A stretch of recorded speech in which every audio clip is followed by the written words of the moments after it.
con la seguridad y quizás desde el punto de vista de la preocupación de la ciudadanía, el narcotráfico es un elemento fundamental hoy día en la agenda de seguridad y orden público en el país. Así es la principal preocupación de los chilenos. Está con nosotros el alcalde de La Florida, Rodolfo Carter. Le damos la bienvenida. Muchas gracias por acompañarnos. Don Luis Toledo, exfiscal también. Muchas gracias por estar con nosotros. Patricio Ferreira, alcalde de Alto Hospicio, fue invitado acá a Santiago en una reunión muy importante. Le damos las gracias por acompañarnos acá. Y Paulette Desormeaux de Mega Investiga. Muchas gracias, Paulette, también por estar con nosotros. Tren de Aragua, maras, crimen organizado en general, narcotráfico, temas que hoy preocupan a la ciudadanía. Sí. Que estar pero muy alerta. Yo no sé, creo que en Chile todavía no le hemos tomado el peso a lo que significaría que estuvieran las pandillas salvadoreñas, las maras, operando en nuestro territorio. Lo que más ha sonado ahora, ¿cierto?, ha sido esta política de estado de excepción que hay en El Salvador, donde en un año se ha detenido a cerca de 65.000 personas acusadas de ser pandilleros. Imagina esto, estamos hablando de un país como de 6.300.000 habitantes, o sea, menos gente que en Santiago. Y se han detenido en un año 65.000 personas. Uno se pregunta, ¿por qué? Bueno, porque el nivel de violencia, el nivel de extorsión, el nivel como del crimen organizado que representan las pandillas, las maras, es realmente brutal. Estamos hablando, yo estuve en El Salvador, estuve hace unos años en El Salvador y la verdad es que me sorprendió muchísimo el nivel de inseguridad. O sea, acá estamos hablando de, en San Salvador, por ejemplo, que es la capital, es un lugar donde cuando estaban operando a full las maras hasta el año pasado, que recordemos que el estado de excepción se puso porque en un fin de semana asesinaron a 80 personas, a 80 civiles simplemente en un gallito ahí con el gobierno. Antes de esto, antes del estado de excepción, el nivel de control de las pandillas de las comunas, ¿cierto?, de los barrios, era tal que cuando había un líder, por ejemplo, de la llamada Mara Salvatrucha, que es la más grande del país, había un líder que controlaba un barrio, por ejemplo, ya que están los alcaldes acá, digamos, La Florida. Y otro líder que del barrio 18, que es la pandilla, digamos, que se le opone, que controlaba otro barrio, vamos a decir, Alto Hospicio. Cuando había una persona, supongamos, de La Florida que quería viajar a Alto Hospicio, cambiarse de comuna, ver a su mamá o lo que fuera, esa persona tenía que pedirle permiso al líder de la pandilla para que autorizara la visita, por ejemplo, de su madre, si vivía en otro territorio. O sea, ese nivel de control territorial. Yo recuerdo haber ido a la playa, a una zona de surf muy famosa, qué sé yo, con amigos, muy turística sobre todo dentro de El Salvador y de los países que están alrededor, ¿cierto?, de Honduras, Nicaragua, etc. Y haber ido en un auto y ese auto ser blindado. Y este auto no de una policía ni nada, sino de ni de un político ni nada. De una persona de mi edad, de 39 años, en ese momento más joven, cierto, que íbamos simplemente a la playa y con auto totalmente blindado, y en un momento nos perdimos en ir yendo a ese camino, ¿no? Nos detenemos y yo veo que hay un grupo de personas en la esquina. Entonces yo bajo el vidrio y le digo, les voy a preguntar, y me dicen, Paulette, como así dándose vuelta, como, estás loca, como por ningún motivo puedes hablar con nadie. O sea, hay un grupo de tipos en la calle, son pandilleros, son de las maras. ¿Por qué? Porque ya llegó un punto de violencia en El Salvador y que es lo que necesitamos estar muy atentos y evitar que eso ocurra en Chile, donde la gente no podía, literal, estar en la calle. Pero en Chile, hoy día, ¿existe la posibilidad o no? Porque el gobierno dice, a ver, se plantea como información que alguien entregó, entiendo, a algún funcionario de PDI en una comisión legislativa. De ahí se le llegó a preguntar a la ministra del Interior, que desestima, dice que no. Hay otras fuentes, digamos, que no son necesariamente de gobierno, que sí hablan de que hay presencia incipiente. Sí. Entonces, ¿hay o no hay presencia? Y la segunda pregunta, ¿por qué Chile se hizo en algún momento una plaza atractiva? Mira, yo creo que acá es importante considerar que en el último año estamos diciendo que hay 65.000 personas detenidas en El Salvador. Cuando empieza esta redada, evidentemente hay muchos pandilleros que escapan. Y de hecho siempre se decía, cuando yo estuve en El Salvador, ¿cierto? Que veía, de hecho, una de mis amigas, su familia tenía una farmacia la familia estaba totalmente extorsionada. Si no pagaban a la pandilla del lugar, no, en el fondo, no podían operar, ¿no? Entonces, muchos de esos pandilleros han migrado o pueden estar migrando, y Chile es un lugar donde se está instalando el crimen organizado, donde vemos también que está el Tren de Aragua, y el norte es lo más complejo, y yo creo que acá el alcalde nos puede comentar. ¿Nos puede contar un poco cuál es el diagnóstico de lo que se vive en su comuna en Alto Hospicio? Porque usted ha señalado además que ahí hay representantes de las maras y representantes también del Tren de Aragua. Mire, lo que estamos viviendo nosotros en nuestra comuna realmente escapa a toda realidad. Cuéntame. Es una realidad totalmente distinta. Mire, voy a partir contándole un poco lo que pasó un fin de semana anterior. No este fin de semana, pero el anterior. Se encontró una persona baleada en un punto de Alto Hospicio con más de 20 balazos. 20 balazos. Un ensañamiento ya. Un ensañamiento que ya no se entiende. Entonces, nosotros, ¿qué estamos viviendo hoy día? Estamos viviendo sicariato, estamos viviendo asesinatos, homicidios de esta naturaleza, estamos viendo secuestros, estamos viendo extorsión, que también se está viviendo en la zona, en Alto Hospicio particularmente, y en Iquique, y suma y sigue, crímenes que nosotros nunca habíamos tenido en el país. Es que ese es el punto. Sí. No es el lanzazo. No, ya no. Eso hoy día ya estamos hablando de crimen organizado derechamente. Es decir, efectivamente el Tren de Aragua está instalado en el norte de Chile, y particularmente en las tomas de Alto Hospicio. Entonces, ¿usted diría que las tomas son lugares donde se han... Es la guarida, pues, finalmente, ¿no? Porque es un lugar... Se confunde. Claro, la gente está ahí adentro, se confunden con los demás, no hay policía, no está el Estado ahí. Efectivamente. Entonces, ¿quién podría asegurar que, dada esta tipología de crímenes, no esté el crimen organizado instalado en nuestro país? ¿Quién podría asegurar lo contrario, digamos? Sí, más allá de lo que se diga, si hay investigaciones o no, ¿no? Hay un estadio problemático que es la presencia, evidentemente, del crimen organizado en cualquier parte, porque donde el crimen organizado entra, empieza a corroer todo y parte por la población de base hasta llegar a la institucionalidad. Efectivamente. Esa es una dimensión que es irrefutable. Pero por otra parte es la ceguera de la institucionalidad, porque hay países donde el crimen intenta entrar y efectivamente hay algo que se llama inteligencia, que con más o menos, digamos, pero trata de funcionar y anticiparse al fenómeno. Claro. El punto es si aquí hemos sido tremendamente inocentes frente a la penetración del crimen organizado, algo sonsos, algo goofy, como dicen los norteamericanos. Sí, mire, efectivamente, porque al final, ¿qué nos interesa a nosotros? Nuestra calidad de alcalde, junto con el alcalde, nos interesa la realidad y lo que está viviendo nuestra ciudadanía. Y por lo tanto, nosotros lo que estamos viendo es el efecto de un fenómeno social que nunca habíamos visto antes. Eso es. ¿Y quién lo está viviendo? Nuestra ciudadanía. ¿Quién está sufriendo esto? Finalmente, nuestra gente.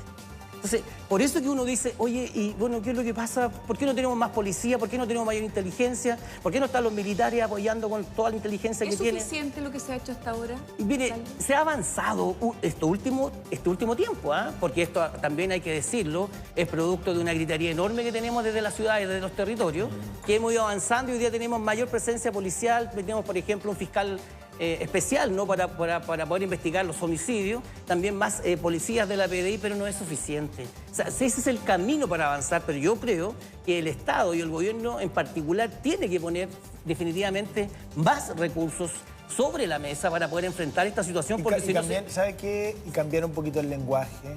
Porque hablamos, no, es que hay un problema de seguridad y orden público. Esto no es seguridad y orden público. No es que los automovilistas se estacionan sobre la vereda o que hay un señor que en la esquina te saca un tip-top y te dice entrégame la cartera o alguien que está jugando al rin raja, digamos. Eso es un problema de seguridad y orden público. Esto es un nivel mayor. O sea, yo me imagino que cuando hay países que se enfrentan al terrorismo, no dicen, ay, tenemos un problema de seguridad ciudadana. No. Las organizaciones terroristas, despiadadas, financiadas, organizadas, institucionalizadas, se combaten desde ese mismo lugar. Alcalde Carter, usted ya ha hecho una medición respecto de su política antinarco que tiene, digamos, amigos y enemigos, como en todo. Buenos días, primero saludar al alcalde de Alto Hospicio. La verdad que este es el Chile profundo, que también tiene que ver con el centralismo de nuestro país. Alto Hospicio está viviendo una situación catastrófica hace mucho rato. Iquique está en una situación lamentable. Iquique, que era la perla, la ciudad del Miami, del norte de Chile. Hoy día las playas están controladas por el narcotráfico, tiroteos, muertos, es una cosa bien tremenda. En general la gente del norte está muy abandonada. el sur tiene problemas, pero yo creo que hoy día la gran víctima de la delincuencia es toda la zona norte de Chile. Y esto, aparte de la política, nosotros en la Florida encontramos una herramienta, para ayudarle a la Fiscalía en un área específica, que era evitar que las casas siguieran vendiendo droga después de que los delincuentes o narcotraficantes eran encarcelados. Y eso ha dado un debate muy grande en donde finalmente la política, para no personalizarlo en un ministro ni en el presidente, vuelve a funcionar con criterios de la vieja política. ¿Cuáles son esos criterios? Peguémosle a este señor, que salió con una idea porque es del otro lado. No nos importa si es popular o no popular, hay que pegarle porque es del otro lado. Mientras tanto, los que toman palco son los narcotraficantes porque se dan cuenta que los políticos están peleando. ¿Ha faltado unidad en ese sentido? Circunstancias que lo que yo hubiese esperado es decir, oye, ¿sabes qué? Mira, tu idea se puede corregir por este lado, pero tiene este valor. Un poco lo que dijo Pepe Auto el fin de semana, que nadie podrá decir que es de derecha, que dijo, ¿qué tal si lo que está haciendo Carter en la Florida lo adoptamos como una política nacional con las correcciones del caso, pero sumamos? Pareciera, no sé, a lo mejor usted tiene una idea distinta, pero pareciera que, bueno, en la Viña del Señor hay de todo, pero en la mayoría de los casos, la mayoría de las reacciones que al menos yo he podido leer, en fin, van por ese lado. Es decir, aquí hay algo que podría ser interesante, hay que darle una vuelta, ¿no? Tú hiciste una pregunta. No ha sido tan lapidario. Tú hiciste una pregunta al principio. Lo que pasa es que el gobierno ha tenido dos actitudes. Primero, la del ministro de Justicia, que dijo que era una idea innovadora, inteligente. Ahí hay algo que... Y luego salió de un comité político. El lunes pasado, el subsecretario Monsalve a darnos muy fuerte. ¿Qué le dijo? Que era efectista, quitándole la validez, que todo esto era bastante inútil. Pero lo relevante en esto, lo que ustedes hicieron la pregunta al principio, lo que Chile necesita, todos, es un cambio de actitud. El lenguaje. El enemigo no está a este lado, está al frente. La ministra Toá, de quien yo tengo una buena opinión, dio una noticia terrible que pasó piola. Hay 21.000 extranjeros que están dentro de nuestro país con asuntos pendientes con los tribunales chilenos que ellos no han podido deportar. ¿Y cuál es el dato relevante? Es que estos 21.000 extranjeros tienen prácticas delincuenciales totalmente distintas. Es que ahí se compró un problema con Venezuela. Totalmente. Porque la explicación que dio la ministra, que recuerdo perfectamente el caso, fue decir, bueno, no hemos podido deportarlos porque no tenemos información de los países de origen, en su mayoría Venezuela, y Venezuela, como todo es un reality, ¿no? Le contestan desde la Cancillería o de alguna subsecretaría diciendo que era básicamente que se estaba faltando la verdad. Pero yo tiendo a pensar que la ministra tiene razón. No, si tiene razón, es que hay un punto que quiero poner sobre la mesa. No se colabora tampoco. Lo que quiero poner sobre la mesa es, creo yo, lo de fondo. Estos inmigrantes, o más que inmigrantes, estos delincuentes extranjeros, tú lo decías, Poleta, hace un minuto, tienen prácticas delincuenciales que no tienen nada que ver con otros delincuentes. Sí, y eso es muy importante porque, entonces, mira, van a contaminar no solamente atacando a los chilenos, sino que transfiriéndole las prácticas delictivas a nuestros propios y delincuentes. operando desde las acá, entonces, al final van a la cárcel. Es algo que ya está ocurriendo, alcalde. Por ejemplo, ¿qué es lo que vimos? Yo no tenía idea de esto del tiroteo en tu comuna, Patricio. Eso fue este último fin de semana. Pero vimos en San Bernardo, para atrás. Sí. Vimos en San Bernardo una imagen brutal de dos personas muertas dentro de un auto que cuando uno la miraba parecía de mentira. Y uno lo vio y era... Ay, horroroso, me lo mandaron. Entonces, sí, dos personas ¿cuál es el punto acribilladas? y por eso uno es enfático. Por cada minuto que pasa, ahora mismo, en la cárcel, en la calle, estos delincuentes extranjeros están contaminando a los delincuentes chilenos con sus prácticas. Podríamos mañana deportarlo, pero el cáncer va a quedar. Exacto. La industria del secuestro, hay dos la del cosas acá sicariato. que son relevantes. Por un lado, hablamos de que ellos no pueden, o hay dificultades para deportarlos. ¿Ustedes recuerdan cuando hubo este bochorno que la ex ministra Isquia Siches dijo que un avión de venezolanos se fue y volvió? Bueno, recordemos que esos venezolanos condenados nunca salieron del país. Y el motivo por el que no salieron del país fue porque Venezuela rechazó recibirlos. Ah, bueno, eso es... Entonces, ahí hay una cuestión como clave, porque ¿por qué Venezuela va a querer recibir a miembros del Tren de Aragua? ¿Cierto? Qué felicidad que se fueron. Está bien difícil por ese lado. Y por otro lado, como esos delincuentes condenados no tienen antecedentes previos en nuestro país, están puestos en la cárcel con los tipos comunes y corrientes que se han robado, no sé, pues como... Claro. No sé qué se han robado, digamos, pero que claro, o que es cierto, como todas antes las cadenitas o los aros, uno tenía miedo de andar en la micro para que le robaran los aros como con una cosita, pero esa escuela del delito hoy en día además es crimen organizado. Exacto, que ese es el punto, que ya no estamos hablando del lanzazo, sino que estamos hablando de que te acribillen. Oye, y en ese sentido... esa es la diferencia, esos que te pueden hacer una encerrona, pero no es que te asusten para llevarse el auto, es que te pueden realmente matar por robarte un auto. Y eso es lo que pasa en los países como Venezuela, donde también he estado en Caracas en un momento muy álgido, donde he estado sentada en una plaza conversando con un amigo y me ha dicho nos tenemos que mover. ¿Por qué?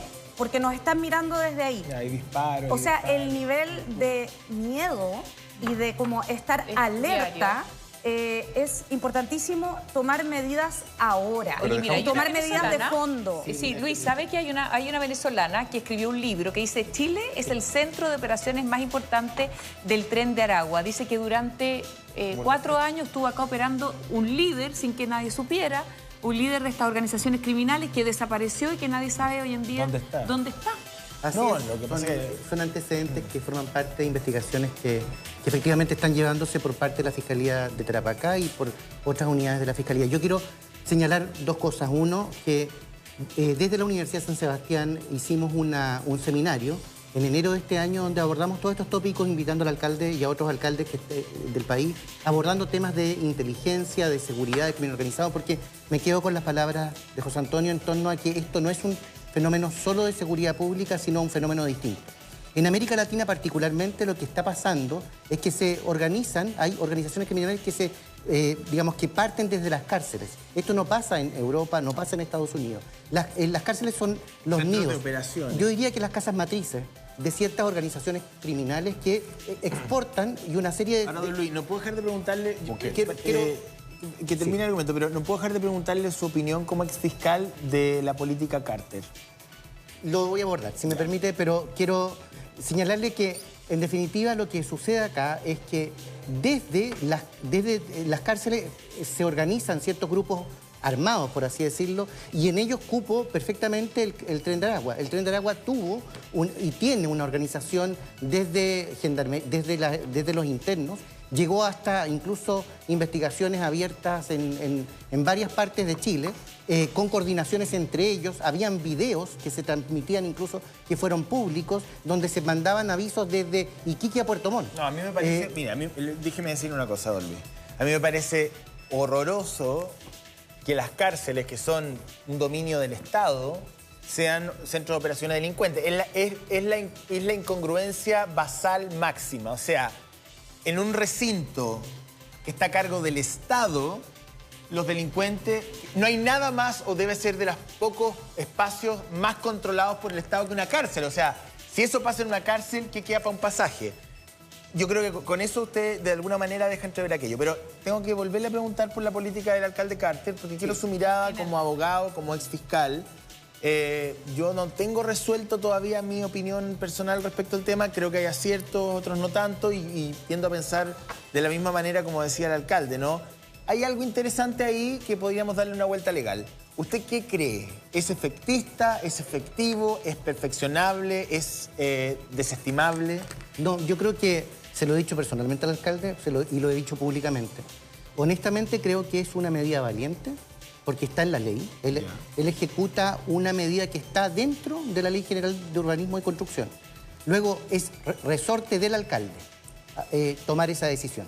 Sin embargo, la forma como se implementa es donde yo entraría a regularlo o a mejorarla. Primero, porque no existe coordinación entre las municipalidades. Lo que hace el alcalde en un pasaje, pasando a otra comuna, la gente se va a cambiar y va a hacer exactamente lo mismo. La misma casa narco puede ser arrendada 2 cuadras más allá. Exacto, y eso lo sabe el alcalde y efectivamente es así. Como no hay coordinación entre otras múltiples instituciones semiautónomas o fiscales. ¿Tiene la política Carter, o como, no sé cómo decirlo, bueno, política Carter, como se habló de la política Jadwe en algún momento con las farmacias populares, o sea, se personaliza un poco en los alcaldes, pero ¿usted le ve potencial de convertirse en política pública a nivel nacional o no? Si es una política coordinada previamente entre varios municipios de una determinada región, como en la región metropolitana o en otras partes del país, porque esto está pasando en varias partes del país. Segundo, si se coordina previamente con la Fiscalía, y 2, no se mediatiza antes.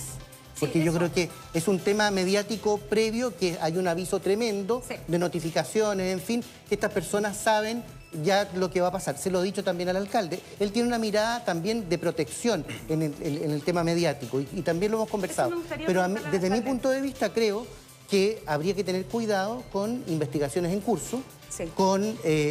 Y con llamados digamos, o en definitiva situaciones que puedan entorpecer otras unidades operativas que están trabajando. Yo creo que uno, y lo he dicho también públicamente, y lo hemos dicho desde el Centro de Seguridad Pública y Crimen Organizado de la Universidad de San Sebastián, que uno de los defectos grandes que tenemos más desde el punto de vista de cómo estamos abordando el tema del crimen organizado, porque que sí está instalado en parte de nuestro país, particularmente en Alto Hospicio, particularmente en el Cerro El Chuño, de Arica y en otras partes del norte, en Antofagasta, en Las Tomas, por ejemplo, creo que es una evidente falta de coordinación entre instituciones públicas. Tengo una pregunta acá para el alcalde, justamente respecto a lo que decía, ¿cierto?, el ex fiscal.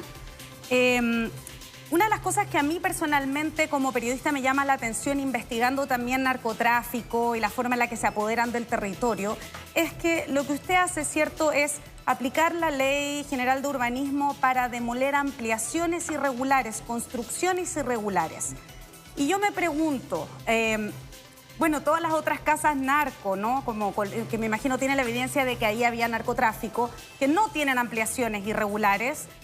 En el fondo entiendo que no se puede hacer nada. Y por otra parte, ¿cuál es la efectividad de su política toda vez que están todos los medios, ¿cierto? Y hay un desplante de funcionarios municipales absoluto y de un despliegue, perdón. Y además sabemos que usted, cuando fue la demolición, ¿cierto?, de la ampliación de la primera casa narco, fue en vivo en televisión. O sea, como... fue un reality de la demolición de la casa narco. ¿Cómo eso afecta el verdadero fundamento de su política? Porque acá sabíamos que habían otras 19 o 20 casas que iban a ser demolidas. Entonces, no sé, si hay un narcotraficante que sabe que su casa va a venir a ser demolida, evidentemente, de alguna manera se está destruyendo la evidencia. Entonces, digamos, ¿cuál es el sentido de mediatizar una política de este tipo? ¿Cómo afecta su efectividad?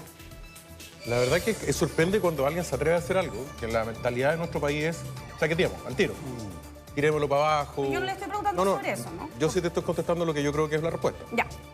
Es parte de nuestra cultura. Si te va muy bien en algo te robaste o te acostaste con alguien. Esa es nuestra cultura. Esa es la cultura de nuestro subdesarrollo mental. No quiero usar las palabras reales que se dicen en Chile. Si me va bien, sí, pero todavía no dicen ni que soy ladrón ni maricón. Eso es lo típico en Chile. Pero ¿y eso cómo se relaciona con la mediatización? ¿Qué ocurrió en este caso? Nos atrevimos a usar la ley. Pero si se le olvida, esto es la ley. Está perfecta la ley. Pero déjame terminar, por favor, Pole. Usamos la ley a partir de un comentario que nos hizo la Fiscalía. Nos dijo, tengo este problema. ¿Cómo nos puede ayudar usted, municipalidad? Lo estudiamos y dijimos, mire, la Ley General de Urbanismo y Construcción en materia de ampliación nos permitiría aguarle la fiesta o complicarle la vida a los narcos. Procedimos con reserva en todas las notificaciones. En reserva. Cuando se cumplió el paso, perdona, que es súper relevante porque esto es la música de fondo, no, que no sirve, populista, efectista. Cuando hicimos la primera demolición, si tú lo recuerdas, estaban los incendios. Era el único que hablaba Chile y lo otro eran los relojes de París. Era lo único de lo que se hablaba. Si hubiéramos querido tomar una decisión, comillas, mediática, lo habríamos hecho en otro momento. Lo hicimos ahí porque se cumplió el plazo. Pero una pregunta, la segunda se dio cuando yo estaba con COVID. La tercera ocurrió un domingo. ¿Qué es lo que ocurrió? Todos los medios giran hasta esto porque es el tema más sensible para los chilenos. Y respecto de la última parte, para que José Antonio me pueda preguntar. Sí. La difusión de esto tiene un valor pedagógico brutal. Porque los narcos toman nota de que ahora les va a complicar el tema. Y una segunda mirada es respecto a la comunidad. Sí, ¿tú te imaginas la reacción de los vecinos de cada uno de esos lugares? Es decir, ahora podemos hablar. Claro, la sensación de seguridad. No. Aparte de eso que es evidente. Los acosados pasan a ser exactamente, los narcos y eso no es. Se rompe la espiral del silencio. Tú lo tienes que haber visto en Alto Hospicio. Los vecinos, cuando pasan los años y ven que viene la fiscalía, vienen los carabineros, viene la municipalidad y no pasa nada, al final se rinden. Cuando pasa algo tan fuerte, la gente empieza a hablar. Sí, claro. El gran atributo es que el día de mañana un papá le puede decir a su hijo, cuando éste le pregunte, papá, ¿por qué derribaron esa casa? Porque ahí vivía un narco. Esa no es la forma de vivir. Yo voy a hacer causa común con el alcalde Carter. Tengo una duda. Sí, es que hay pocas atribuciones para los alcaldes. No se encuentra. Muy poco. Alcalde, le doy a ti el pase, pero sí, es una duda que yo tengo. Permiso. Si no me va a llevar a la fiscalía. Si esas casas hubiesen contado con todos los permisos de ampliación habidos y por haber, usted no podría haber aplicado esa política. No. No podría. Básicamente a eso, ¿no? Al Capone, que fue el criminal más importante de Estados Unidos en los años 50 y 60, la Fiscalía norteamericana, que es la más poderosa del mundo, no podía meterlo preso. Hasta que encontró un pequeño fraude tributario y lo encarceló en Alcatraz. Entiendo. A veces, las grandes batallas se ganan por pequeños detalles. Entonces, evidentemente, en términos generales, ¿qué deberíamos tener acá? Fronteras cerradas, o al menos regular. Fronteras cerradas. Hoy día se requiere cerrar la frontera y solamente permitir el ingreso de migración legal con papeles al día. Si estamos en una cosa que no resiste más. Tenemos 21.000 delincuentes metidos aquí adentro, que están capacitando a nuestros delincuentes para matar gente. El alcalde... Yo quiero hacer causa común con el alcalde Carter, porque la verdad que nosotros los alcaldes y en general nos transformamos especialistas en buscarle la quinta pata al gato para resolver los problemas de nuestra gente. Porque finalmente el problema de la seguridad pública o el problema que tenemos del crimen organizado, ¿de quién es responsabilidad resolver este tema? En función de la ciudadanía, del gobierno de Chile, del Estado de Chile. Pero como tenemos un Estado lento, anticuado, por decirlo de alguna manera, totalmente obsoleto en sus temas administrativos, finalmente los que respondemos somos los alcaldes. ¿Por qué? Porque estamos viviendo con nuestra gente. Ahora, y al vecino y la vecina el que va y le golpea la puerta a los alcaldes, al termino con esto, señor Neme, el punto es ese, el punto es que nosotros reclamamos y decimos necesitamos más apoyo, necesitamos que efectivamente la política en Chile se ponga de acuerdo para tener una política de seguridad pública que sea más integral y acorde a los tiempos que estamos viviendo hoy. ¿Y de quién es esa responsabilidad? ¿Quién puede hacer la diferencia? El Estado, todos nosotros, todos los chilenos y chilenas sin distinción alguna, desde el gobierno, el presidente de la República, el gobierno, nuestros parlamentarios, tienen que ponerse de acuerdo, de diferentes colores políticos, porque finalmente lo que nosotros estamos pidiendo es seguridad pública, es tranquilidad para nuestra gente. Yo quiero que mi vecina duerma en paz. Yo quiero que mi hijo, que va a la universidad, no tener temor de que mi niño va a volver a la tarde. De eso estamos hablando. Esa es la realidad que estamos viviendo y esa es la realidad que vive nuestra gente, finalmente en Alto Hospicio. Un actor fundamental. A mí me golpea enormemente porque efectivamente yo tengo hijos y también tengo nietos y efectivamente tengo un hijo que va a la universidad y me pongo los zapatos de mi vecina y de mi vecino. Vivimos con temor, vivimos con miedo. ¿Y por qué? ¿Por qué tenemos que vivir con miedo? En nuestras ciudades, en nuestros barrios, en nuestros pasajes. Ya, pero desde esa óptica, ¿usted cree que falta convicción? ¿Ha faltado históricamente convicción política? ¿Es simplemente indolencia? ¿Es centralismo excesivo? ¿Es estupidez? ¿Torpeza? Todo eso. Todo eso y más, digamos. Es decir, realmente no se entiende que no tengamos una mesa política en el Senado y en el Parlamento con nuestros diputados discutiendo este tema y poniéndose de acuerdo. ¿También es partidario del cierre de frontera? Yo soy partidario de que no ingresen más delincuentes a nuestro país. Pero respecto al cierre de frontera, porque también la pregunta es decir, ¿usted quiere que entren delincuentes? Todos estamos... No, eso es una obviedad. Yo le estoy preguntando si como medida, como el alcalde Carter lo señala abiertamente, uno puede estar o no de acuerdo con él, pero le pregunto, ¿usted es partidario de un cierre de frontera? No necesariamente. También hay que ser humanitario en el mundo. Nosotros hemos tenido una cantidad enorme de inmigrantes en diferentes países que se le han abierto la puerta para poder salir adelante. Entonces tampoco podemos ser tan obtusos, si no todo el mundo es malo. Sí. O sea, del 100%, o sea, mi opinión, alcalde, del 100%, solamente un 5 serán delincuentes los que ingresan. Me permito puntualizar, lo que pasa es que al primero un cambio de actitud tiene que ver con ir al hueso del tema y no seguir discutiendo las externalidades, si es bueno o es malo, porque es de izquierda o de derecha. Aquí nos están robando nuestra forma de vida. Lo que dice Patricio es verdad. Que hoy día los papás piensen, mi hijo va a volver o no va a volver vivo. Que a los niños les estemos enseñando a esconderse bajo los autos, si que nos roban los autos. Es alterar nuestra forma de vida. Hemos dejado de ser Chile para empezarnos a parecer a Colombia, a Venezuela o a El Salvador. Es la pérdida de nuestra chilenidad, por así decirlo. Y eso es terrible, porque no tiene vuelta atrás. Y respecto de este tema en particular de la frontera, Chile es el asilo contra la opresión. Está en nuestro himno nacional. Aquí tenemos que recibir a los perseguidos, a todo aquel que arranca con donde hay una dictadura. Chile tiene que ser una tierra que proteja a esa gente. Pero cuando uno dice cerrar fronteras, tiene dos razones básicas. Todos tenemos una casa, ¿no? Y podemos recibir un número de visitas, pero no todas las visitas a la vez. Cualquiera. Y Chile es lo mismo. Es un país de 756.000 kilómetros cuadrados, con 18 o 19 millones de habitantes, con un número limitado de centros de salud, hospitales, colegios, universidades. No podemos recibir todo a la vez. Eso es lo primero. Y lo segundo, desde luego, no podemos recibir a aquel que se meta a la mala. ¿Qué tiene de malo? Pero ¿Qué tiene de malo ¿cómo que se maneja eso? por ejemplo, que sea un delito ingresar ilegalmente a Chile? Y hoy día no lo es. No lo es. Se autodenuncia y Entonces entran y además esto es lo mismo que pasa con Bukele. Cuando uno dice, oye, vamos a ponernos firmes, no, es que te queréis parecer a Bukele.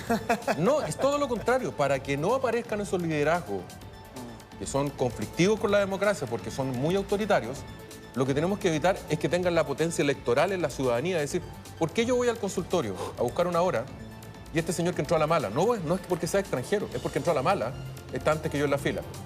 ¿Por qué este señor que se metió a la mala en Chile tiene derecho al subsidio habitacional que yo estoy esperando hace 8 años? Pero eso es así.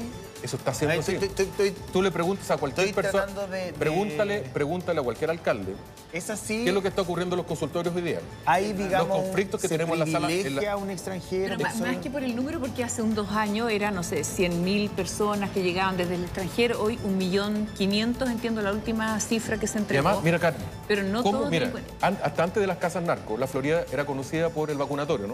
Sí. ¿Te acuerdas que ustedes lo Sí, cubrieron sí, muchas sí. veces? Ah, claro. Nosotros estamos infinitamente agradecidos de los médicos venezolanos que vienen arrancando la dictadura de Maduro. Médicos, TENS, infinitamente agradecidos. No habríamos pasado la prueba sin ellos. Funcionarios de la salud. Y queremos que se queden y que sus hijos sean chilenos y tengan todos los derechos. Nadie Pero se pierde. ellos mismos te dicen que no nos confundan con el narco. Sí. claro. Protéjanos, por favor, porque no quiero que a mi hijo, cuando mañana cuando le pregunten, ¿usted es venezolano? Ah, tremendar Narco. agua.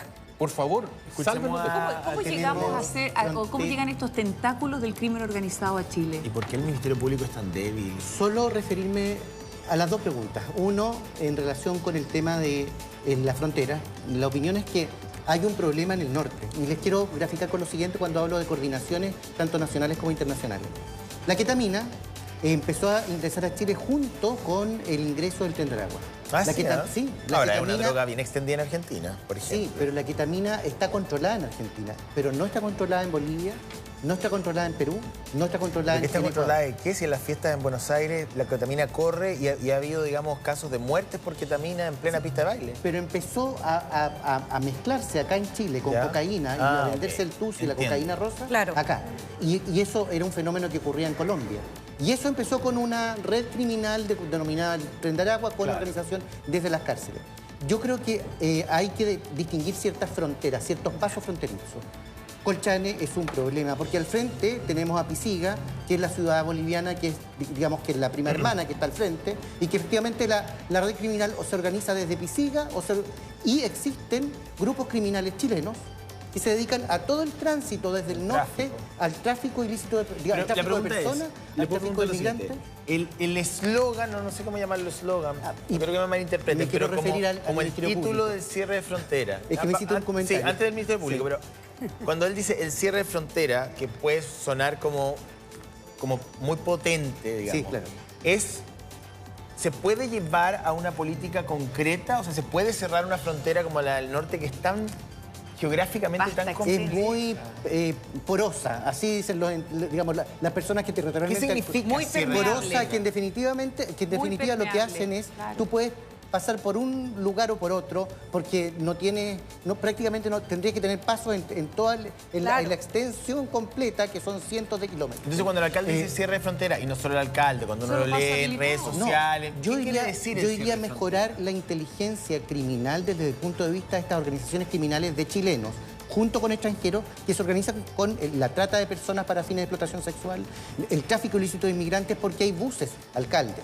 Hay buses desde Colchane directamente y que están Fiscal, coordinados sabemos que quiere para... responder el tema de la Fiscalía del Ministerio quiero Público, pero sí. ¿sabe qué? Sí, un segundito, porque tenemos ya conectada a Rona Rizquez. Ella es periodista, escritora, a propósito de un libro donde habla de estos tentáculos también del crimen organizado en nuestro país y puntualmente de algo que ha llamado mucho la atención, que es la estadía en Chile de un líder del capo máximo de una de estas organizaciones durante 4 años sin que se tuviera noticias. Rona, ¿cómo estás? Buenos días, gusto de saludarte. Hola, buenos días.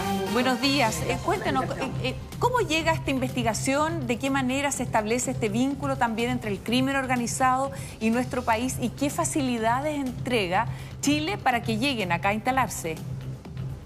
Bueno, básicamente creo que Chile tiene una característica y es que no había una competencia criminal. O sea, Chile es un país donde no se caracteriza justamente por tener actividad delincuencial, o no tenía actividad delincuencial fuerte, o grupos armados no estatales poderosos, o carteles que operaran, obviamente siempre, o sea, hay delito y había crimen, pero no había organizaciones poderosas que pudieran ser competencia o que pudieran de alguna manera obstruir la entrada de esto, o pudieran ser un riesgo, o quizás sí eso, competencia para la entrada de los grupos venezolanos.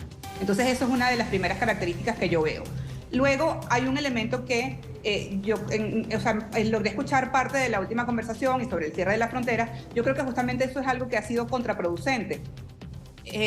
Fíjense, por ejemplo, eso, este líder del Tren de Aragua, uno de los jefes más importantes del Tren de Aragua, que estuvo en Chile viviendo hasta el año pasado, aproximadamente mediados del año pasado, entró en un vuelo comercial con sus documentos legales, se estableció en una localidad en el centro de la zona metropolitana de Santiago.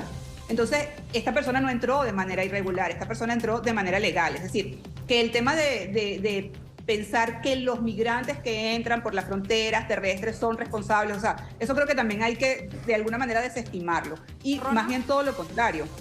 El hecho de que no haya oportunidades u opciones para que estos migrantes se regularicen hace que estas personas puedan ser víctimas y vulnerables a estas organizaciones, puedan ser captadas, reclutadas, etc. Entonces creo que hay que también un poco actualizar lo que son las políticas migratorias, no solo de Chile, sino de los países de la región, claro, con base a la situación que se está viviendo en la región. Claro.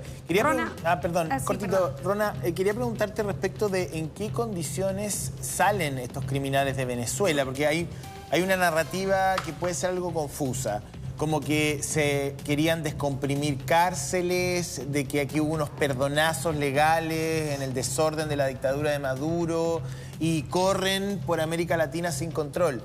Y además el gobierno acá informa hace 2 semanas que hay 21.000 criminales, todos con situaciones penales pendientes y que no pueden ser deportados porque Venezuela no los quiere recibir de vuelta o no hay información suficiente desde Caracas. Entonces, ¿cuál es la realidad venezolana para poder entender cómo eso afecta también la reacción y acción en el gobierno de Chile? Bueno, lo primero es que no hay intercambio de información entre ambos países en materia policial. Yeah. O sea, tengo documentos que prueban cómo el gobierno chileno desde hace... por ejemplo, desde el año pasado, con este líder que comentaba, comenzó a solicitar información a Interpol Venezuela y nunca recibió respuesta. Y como esto, hay listados completos de personas que son de las que el gobierno chileno ha solicitado información y no ha conseguido respuesta. Aparte de eso, pues no hay intercambio de información, no hay manera de que no solamente en Chile, sino en otros países de la región se sepa quiénes son estas personas que pudieron estar involucradas en delitos o pertenecen a organizaciones criminales en Venezuela y que pudieron haberse desplazado a estos países. Entonces ese es otro elemento que también es muy importante, la falta de trabajo o de compartir información. Rona, tengo entendido... Ajá. Dale, termina. Termina el argumento.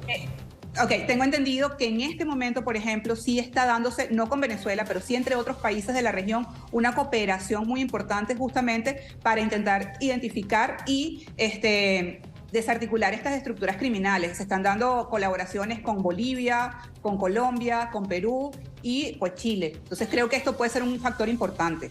Rona, un poco relacionado a eso, hola, aprovecho de saludarte, hola, que nos vimos en Río verte. En la conferencia de Periodismo de Investigación Latinoamericana.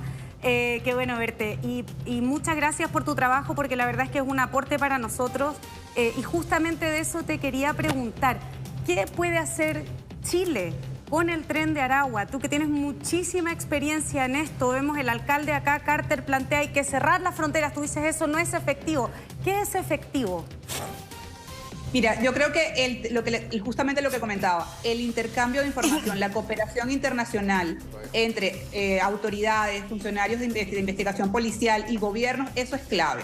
No solamente para el Tren de Aragua, sino para el crimen organizado. Sabimos, y lo pongo siempre que comento porque me parece que es un ejemplo clave, el caso del fiscal paraguayo que fue asesinado en Cartagena el año pasado. Este fiscal era paraguayo, estaba de luna de miel en Cartagena, Colombia, y se supone que la organización que lo manda a matar es una organización, se habla de unos brasileros o de unos uruguayos, y lo mata, el sicario es un venezolano, es decir, es un gente de todas nacionalidades actuando sobre una acción de crimen organizado. Entonces, entender que el crimen organizado no tiene nacionalidad y no tiene fronteras. En la medida en que puedan los gobiernos ponerse de acuerdo, trabajar en función de combatir el crimen organizado, podrá ser más exitoso. Hay algo que me llama la atención de tu libro, es un extracto que dice que estos representantes del crimen organizado que están en Chile, dice, están en todo el país, pueden ser más bien invisibles, pueden ser como tú o como yo. Pueden tener células pequeñas de 5 o 6 hombres operando en distintos sitios y controlados por lo que ellos llaman plazas, plazas de drogas, plazas de prostitución, plazas de extorsión. No pensemos que es una gran masa. Bueno, esto que da mucho miedo, ¿no es cierto? Que es gente que no necesariamente son, como veíamos ahí, las barras, ¿no es cierto? Que tienen características físicas muy claras, sino que son personas que se desarrollan y que se mueven, dices tú, como tú o como yo. Lo que acaba de decir la Karen tiene que ver con el corazón del problema. Porque que justamente esa es una de las... Porque respecto de particularmente lo que se acaba de decir, estamos mezclando dos problemas distintos. A ver, ¿cómo así?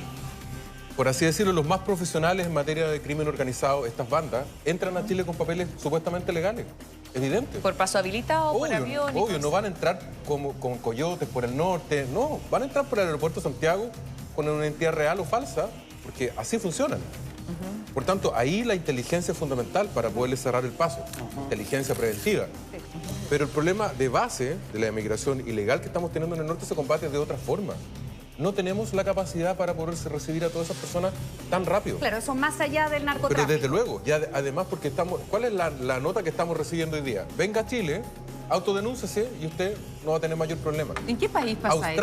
Australia, Nueva Zelanda, Canadá, que son países muy amigables con la inmigración, fijan cuotas. Y muchos chilenos hoy día están en el Working Holiday en Australia o en Nueva Zelanda porque las reglas son claras. Usted quiere venir 2 años a trabajar entre nosotros, venga.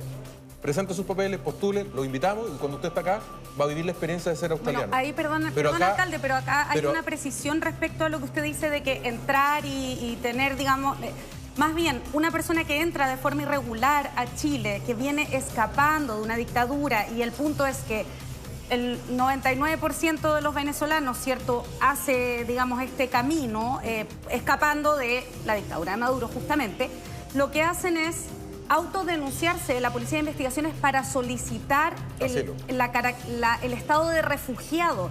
Y la normativa chilena dice que cualquier persona que solicite el estado de refugio recibe una visa transitoria y el Estado tiene determinado tiempo para decir si le acepta el refugio o no le acepta el refugio. Pero todo sería más fácil si estuvieran en línea, si uno supiera que la otra persona tiene antecedentes. La discusión tiene que ver con el gobierno del presidente Piñera. Cuando la izquierda es criticada por la derecha dice, la izquierda dice, ojo, Piñera cuando fue a Cúcuta... Sí, claro, anunció que las puertas estaban abiertas entonces para generó todo. estado la inmigración. Sí, claro. Yo creo que hay una verdad compartida como la hablábamos recién con el alcalde. Aquí hay responsabilidades compartidas. Lo relevante es... Pero es que esto es insólito. Esto ya ha pasado en la historia. En los años 70, Fidel Castro, cuando estaba en el corazón de la disputa con Estados Unidos, vació todas sus cárceles y las puso en el puerto Mariel y los mandó a Miami. Los Marielitos. Yo no sé si aquí hay una política deliberada de Venezuela para generar este problema, pero ya ha ocurrido que un país le transfiere sus problemas de delincuencia a otro como una arma de acción política. Entonces no es extraño que hoy día Venezuela diga, bueno, no querían salsa, ahí tienen. Y quería yo acotar lo siguiente.